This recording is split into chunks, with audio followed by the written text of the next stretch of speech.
கர்த்தருக்கு பிரியமானவர்களே, ஆண்டவரும் இரட்சகருமாயிருக்கிற இயேசு கிறிஸ்துவின் நாமத்தில் உங்களை வாழ்த்துகிறேன்.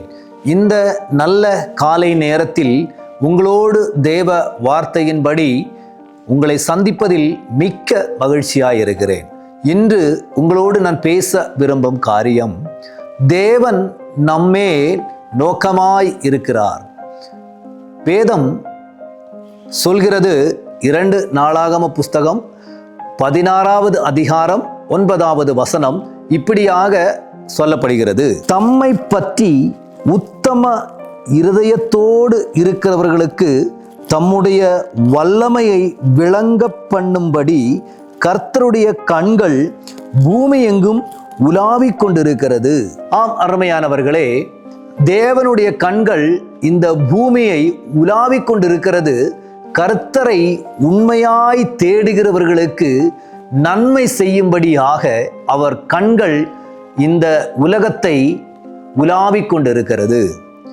இந்த உலகத்திலே பிசாசானவன் உலாவிக் கொண்டிருக்கிறான். எதற்கு என்று தெரியுமா? அவன் நம்மை குறை சொல்லுவதற்கு, நாம் குறைகளை பார்த்து மற்றவங்க முன்பாக வெளிப்படுத்தும்படியாக பிசாசானவன் உலாவிக் கொண்டிருக்கிறான்.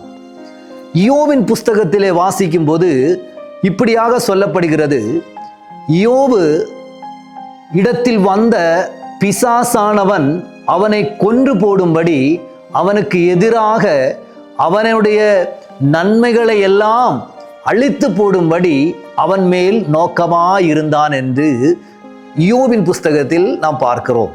ஆனால் நாளாகம புஸ்தகத்தில் நாம் வாசிக்கும் பொழுது, தன்னை தேடுகிறவர்களுக்கு நன்மை செய்யும்படி கர்த்தருடைய கண்கள் உலாவிக் கொண்டிருக்கிறது என்று நாம் பார்க்கிறோம். இன்று உங்களை சுற்றி பல கண்கள் உங்களை ஊடாடி கொண்டு சுற்றி கொண்டு இருக்கலாம்.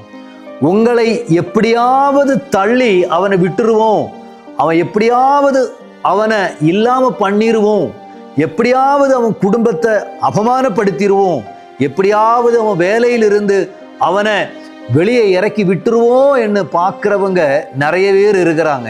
ஆனா எப்படியாவது அவன் உயர்த்தி பார்க்கணும், எப்படியாவது அவன் நல்லா இருக்கிறத பார்க்கணும்னு நினைக்கிறவங்க அபூர்வமா தான் நமக்கு இடையில இருப்பாங்க.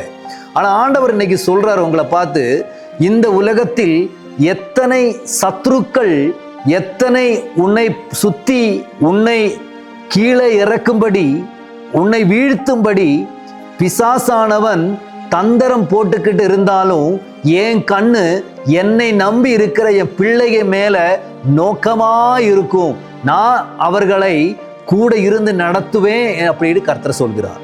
இன்று உங்களுடைய வாழ்க்கையில் இப்படி இருக்கலாம். யாராவது உங்களுக்கு எதிராக எழும்பலாம். நீங்கள் கர்த்தருடைய சமூகத்தில் நீங்கள் உண்மையா இருந்து தேவனை தேடுவீர்கள். ஆனா ஆண்டவர் சொல்றாரு, என் கண்ணு உனக்காகவே உலாவிக் கொண்டிருக்கிறது, உன்னையே நோக்கி கொண்டிருக்கிறது, உனக்கு நன்மை செய்யவே நான் எதிர்பார்த்து கொண்டிருக்கிறேன்னு கர்த்தர் சொல்றார். இன்னைக்கு உண்மையாக நீங்க கர்த்தரை தேடுவீர்களா? தேடுகிறவர்களுக்கு அவரை கண்டடைவீர்கள் என்று வேதம் சொல்கிறது. நான் ஜெபிக்கிறேன், ஆண்டவர் இன்னைக்கு உங்களை ஆசீர்வாதமாக கர்த்தர் உங்களை மாற்றுவார். நல்ல ஆண்டவரே, இந்த பிள்ளைகளுக்காக நான் ஜெபிக்கிறேன் ஏசப்பா. ஆண்டவரே, இவருடைய வாழ்க்கையில் எத்தனையோ கண்கள் இவர்களை வீழ்த்தும்படியாய் போராடிக்கிட்டு இருக்கு. அந்த இடத்துல உத்தமமாய் தேடுகிற உமது பிள்ளைகளை நீர் ஆசீர்வதிக்கும்படி உமது கண்கள் உமது பிள்ளைகள் மேல் திருஷ்டி வைத்திருக்கும்படிக்காக நான் ஜெபிக்கிறேன்.